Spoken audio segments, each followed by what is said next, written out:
Gold, trusted gold buyers. మీరు తాకట్టు పెట్టిన బంగారాన్ని విడిపించి ఈ రోజు ఉన్న మార్కెట్ ధరకు కొనబడను.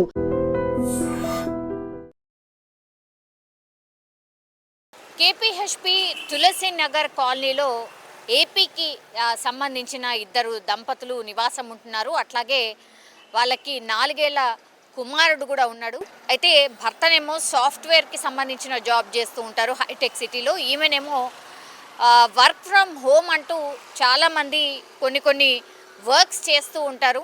అందులో మోసపూరితమైనవి కొన్ని ఉంటాయి, ఇంకోటేమో జెన్యున్గా ఉన్నటువంటివి కొన్ని ఉంటాయి. కానీ చాలా మటుకైతే ఈ మధ్యకాలంలో మోసం చేసే ఈ వర్క్ ఫ్రమ్ హోమ్సే చాలా పెద్ద ఎత్తున ఉంటూ ఉన్నాయి. మరి ఏం జరిగిందో ఏమో తెలియదు, కానీ ఈమె పేరు వచ్చేసి అనుష. అయితే అనుషకి గత కొంతకాలం క్రితం నుంచి కూడా ఈ వర్క్ ఫ్రమ్ హోమ్కి సంబంధించి ఎవరో చెప్పారట. అందుకని ఆమె కూడా ఈ వర్క్ ఫ్రమ్ హోమ్కి సంబంధించిన జాబ్స్ని సర్చ్ చేయడమే కాకుండా, అంటే ఒక రకంగా ఏమంటారంటే బెట్టింగ్ యాప్స్లో కూడా ఈమె డబ్బులు పెట్టడం కూడా అలవాటుగా ఉందట. సో ఈజీ మనీ ఎట్లా సంపాదించవచ్చు, ఇట్లా కష్టం గిష్టం ఏం కాదుగా, ఈజీ మనీ ఎట్లా సంపాదించవచ్చు అని ఆ ధ్యాసలో పడి పూర్తిగా ఇంటర్నెట్ని సర్చ్ చేయడం, అట్లాగే ఏమేం జరుగుతోంది, ఏమేం చేస్తే తొందరగా డబ్బులు వస్తాయి, ఇట్లాంటివన్నీ వెతకడం స్టార్ట్ చేసిందట. అందులో భాగంగా ఏం చేసిందంటే ఫస్ట్ వర్క్ ఫ్రమ్ హోమ్కి సంబంధించి ఒక యాడ్ని చూసింది.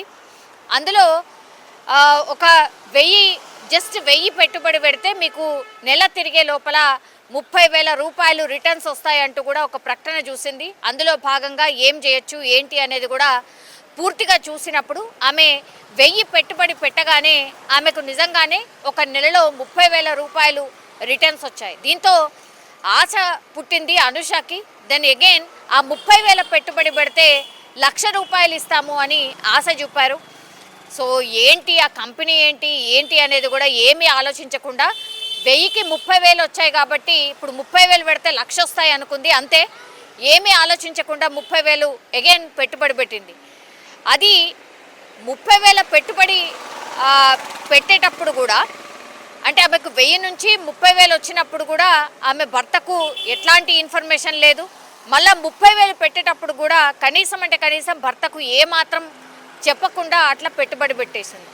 ఆ తర్వాత ఏమైపోయింది, అట్లా 30,000 పెట్టిన తర్వాత నీకు 1,00,000 రావాలి అని అంటే ఇంకా కొన్ని డబ్బులు మీరే మాకు ఇవ్వాలి అని అంటూ అవతలి వ్యక్తి ఎవరైతే ఉన్నారో ఆమెకు చెప్పడం స్టార్ట్ చేశాడు.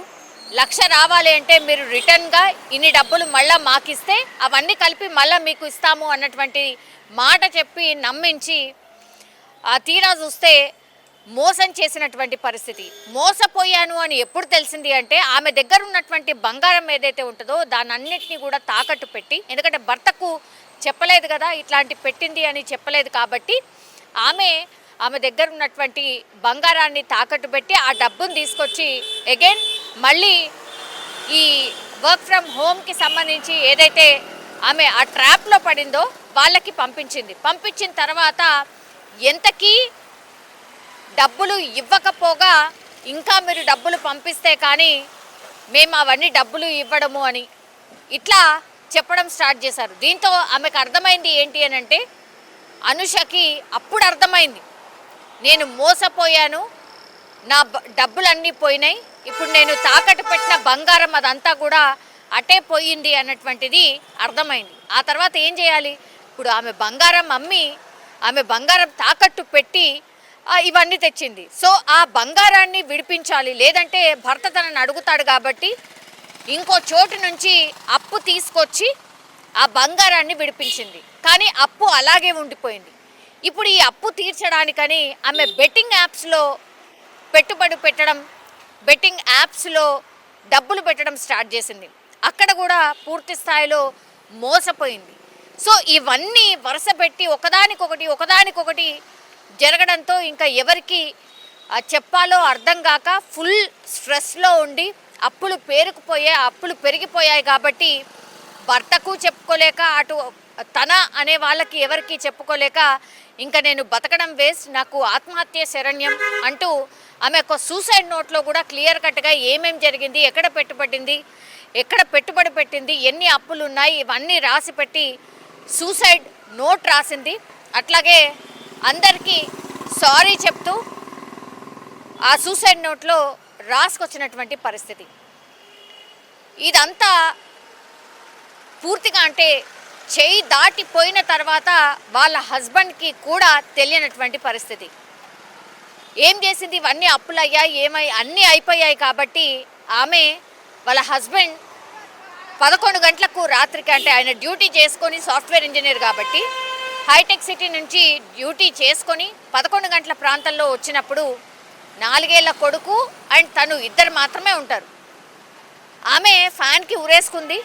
పాపం మరి 4 ఏళ్ల కొడుకు అప్పటికే పడుకున్నాడా లేదా తెలీదు, వాడికి ఎలా రెస్పాండ్ అవ్వాలో కూడా తెలియదేమో. మేబీ 11 గంటల రాత్రి తలుపు ఎంత కొట్టినా తీయట్లేదు, వాళ్ళ హస్బెండ్ వచ్చి ఎంత తలుపు కొట్టినా తీయట్లేదు. పక్కన కొలీగ్ కూడా ఉంటాడు, సో వాళ్ళు కూడా తలుపు కొట్టడం స్టార్ట్ చేశారు. చాలాసేపటి తర్వాత ఈ 4 ఏళ్ల బాలుడే లోపల నుంచి ఒక స్టూల్ వేసుకొని దానిపైన ఎక్కి ఆ డోర్ని తీస్తే కానీ లోపలి వెళ్ళి చూసేసరికి ఇప్పుడు వాళ్ళ భార్య ఫ్యాన్కి ఉరేసుకొని చనిపోయినటువంటి పరిస్థితి. ఎంత హృదయ విదారకం చూడండి. 4 ఏళ్ల చిన్నారున్నాడు, తల్లి చనిపోయినట్టు కూడా ఆయనకు తెలీదు. ఆయన్నే డోర్ దగ్గరకు వచ్చి స్టూల్ వేసుకొని డోర్ తీసేసరికి వాళ్ళ భార్య అండ్ వాళ్ళ అమ్మ ఉరేసుకున్నటువంటి పరిస్థితి. అండ్ అసలు ఏం జరిగింది ఏంటి అనేది కూడా ఒక సస్పెన్స్ లాగా, అంటే అసలు ఎందుకు వేసుకుంది ఎవరికీ తెలియదు. దీంతో సూసైడ్ నోటు రాసింది కాబట్టి, దొరికింది కాబట్టి, ఆమె ఏమేమి తప్పులు చేసింది, ఎందులో పెట్టుబడి పెట్టింది, ఎన్ని అప్పులు ఉన్నాయని రాసుకొని వచ్చి అందులో నోట్లో రాసింది కాబట్టి తెలిసింది. ఆ తర్వాత పోలీసులకు ఇన్ఫర్మేషన్ ఇచ్చారు.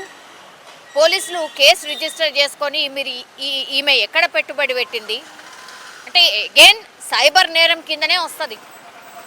సో ఎక్కడ పెట్టుబడి పెట్టింది, ఎంత పెట్టుబడి పెట్టింది, ఎంత లాస్ అయింది, ఇదంతా ఇన్ఫర్మేషన్ తీసిన తర్వాత పోలీసులు ఒకటే చెప్తున్నారు, ఎన్ని ఇన్సిడెంట్స్ జరుగుతున్నాయి, కళ్ళ ముందే జరుగుతున్నాయి, అయినా సరే ఇట్లా బెట్టింగ్ యాప్లో అట్లాగే ఈ వర్క్ ఫ్రమ్ హోమ్ ఇదో మరో మోసం అన్నమాట. వర్క్ ఫ్రమ్ హోమ్ అంటూ మోసం చేయడం, వాటిని నమ్మొద్దు అని ఎన్నిసార్లు పోలీసులు చెప్పినా వినకపోవడం, వీటన్నిటికీ పర్యవసానమే ఇట్లాంటి ఆత్మహత్యలు అని పదే పోలీసులు చెప్పినా కూడా ఇంకా కూడా ఈ కేసెస్ అట్లాగే నమోదవుతున్న పరిస్థితి కనిపిస్తుంది. పాపం ఇప్పుడు 4 ఏళ్ల చిన్నారి మాత్రం వాళ్ళ అమ్మ లేకుండానే బతకాల్సిన సిచ్యువేషన్.